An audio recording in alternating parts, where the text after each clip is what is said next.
Well, hey guys, welcome back to my YouTube channel. Thanks for being here today. Well, we have a really interesting witness encounter from Colorado of a Bigfoot. Barb is someone I knew from this area. She came on the Crop Circle tour over in the UK in 2006. And then shortly thereafter, she took my resonant viewing class here in Boulder, Colorado. She had mentioned this story to me, and in 2017, I recorded the story with her in a local cafe. She just gave me permission to share the story with you. It's a really interesting encounter with several witnesses, and there's a telepathic component to it, which is really fascinating also. I think you're going to enjoy it, so let's take a listen. All right, so hey, so maybe you could say your name. I'm Barb from Windsor, Colorado. Yeah, so Barb, can you tell us, you told me about this Bigfoot story a long time ago. Can you tell us when and where it happened, what transpired? Okay, I was living in Colorado Springs at the time. It was actually closer to Monument off of Baptist Road, and we were up in the Black Forest area in a very large house that was around 3 to 4 stories high. So it was built into the side of a hill. And there were a lot of decks off the side of it, you know, where you could go out and spend some time. We could see the Air Force Academy down from us, and it was a fascinating place to live. Would you describe it as a suburban area or rural or? Rural, suburban. I mean, there were houses around us, but it was up on big cul-de-sacs, you know, that were built into the side of the hill. I got it. What year was it? 1990. 1990, and I was getting ready for bed at night, and I think I just crawled into bed, and I heard this very interesting scream, howl, loud, vibrating kind of noise, and it was a couple times, and I popped out of bed, and I opened my door, and I was right across from a bathroom, but we were on the top story of the house. And my girlfriend, Zareen, was in the other bedroom, and she'd already started out and down the stairs. And so I was just getting out of my door,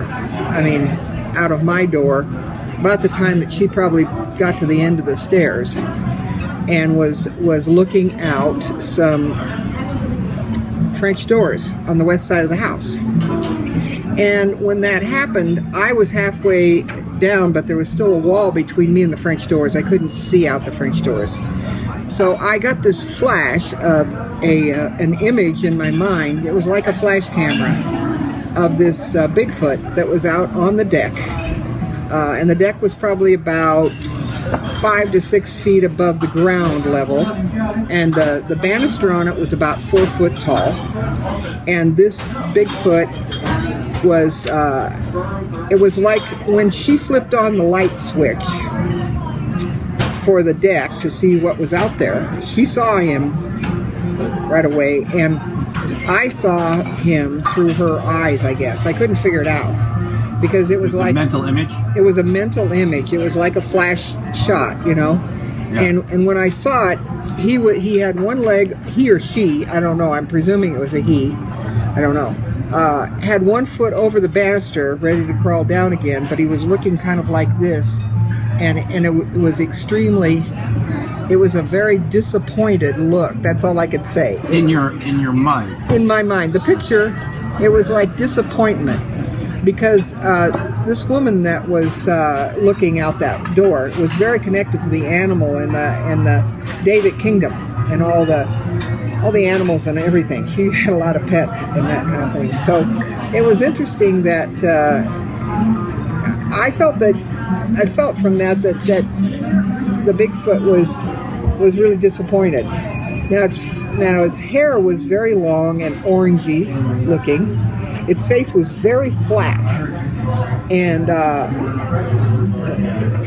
comparatively small face, no observable jaw. But it was just looking like this, and as it looked at her. Now, I don't know what movement it made, but it must have been off the banister very quickly, because by the time I got down to that door and was standing beside her, it was no longer there. She had actually seen it? She actually saw it. And it did scream? It didn't scream at that time. But when later on it did? It screamed before. That's what attracted us to the door. I got it. And she was attracted to the door. I wouldn't have known where to go, but she was looking out that west door where the wide French doors were, a good view, and there was a deck that was fairly large on the about 5 or 6 feet off the ground. So it was quite 5 or 6 feet. So it stepped over. It stepped over and just probably bounced down to the ground and went in. And there was a lot of trees around us, and so we could see the house next door, but it was very wooded. Got it. A very wooded area. And that picture just still exists in my mind, and it's like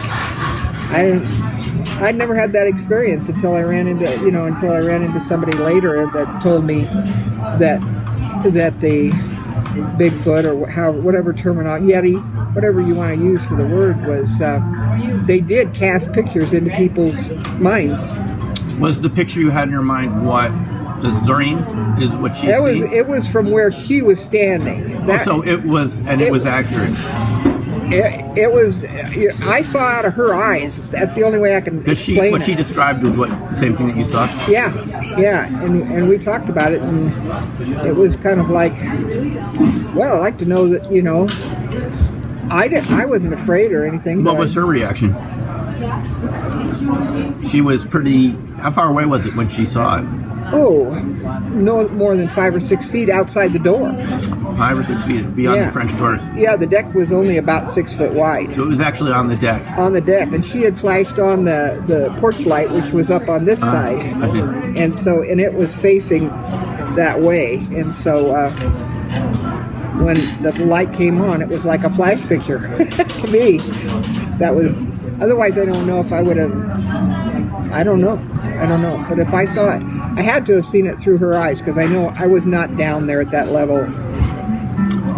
The sound that you heard, was it also in your imagination, or was that the actual sound? That was the actual sound. That was the sound. And what was it like? What was the scream like? Like I say, it was a combination scream, howl. Did it make you feel any certain way? Or? It was a little chilling. Because I'd never heard anything like that before. And I've heard foxes and those kind of things, coyotes and all those. But it was not anything like that. It was very powerful and very loud. And it startled me, right away. And I didn't move as fast as she did. So, were the doors open? No, they weren't open. She opened them afterwards. Well, yeah, we went out and looked afterwards, but so she saw it through the window. Is that through the windows? Yeah. Did she hear the scream and then look? Actually, that's an interesting question. Yeah. I don't know exactly how those doors were constructed, but I presumed. Well, I did not see any obstructions to the view of the Yeti or the Bigfoot.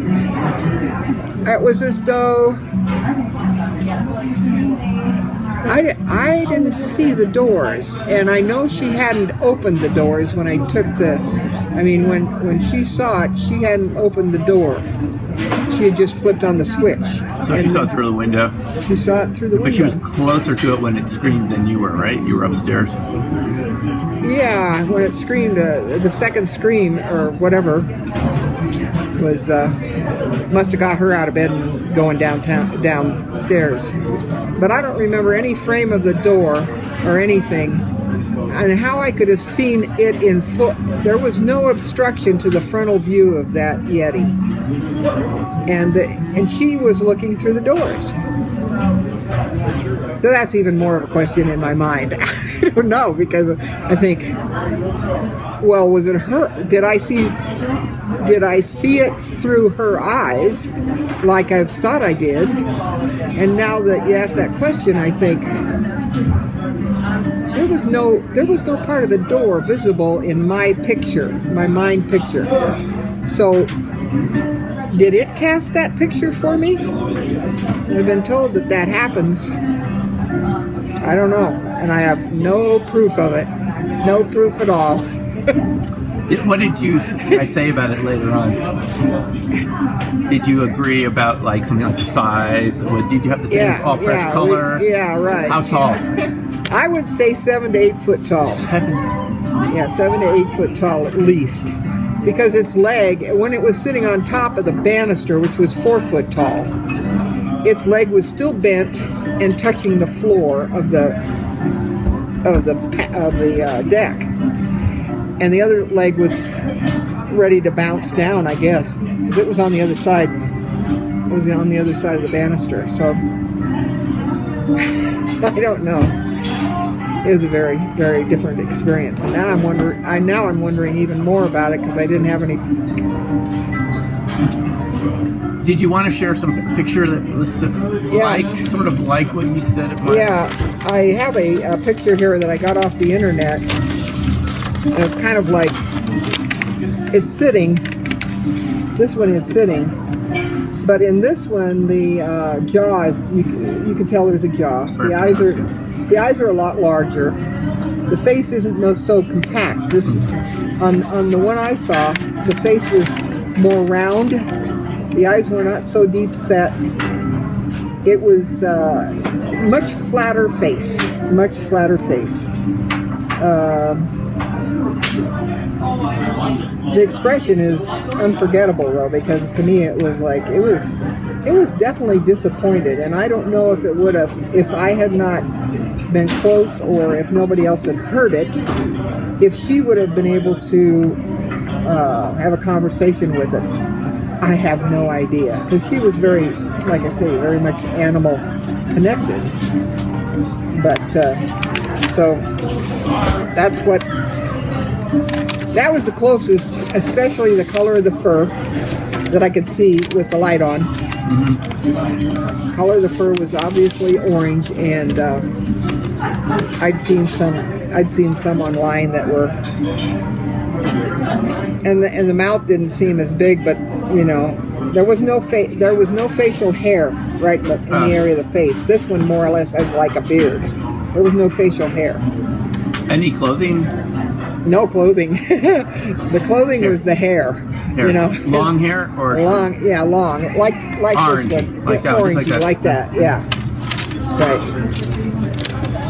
Yeah. Very strange. Very strange. But it's like the pictures in my mind. It's really fun. Did Zorine ever say anything about it? Oh yeah, we talked about it a lot afterwards, because there was a group of people living in the house.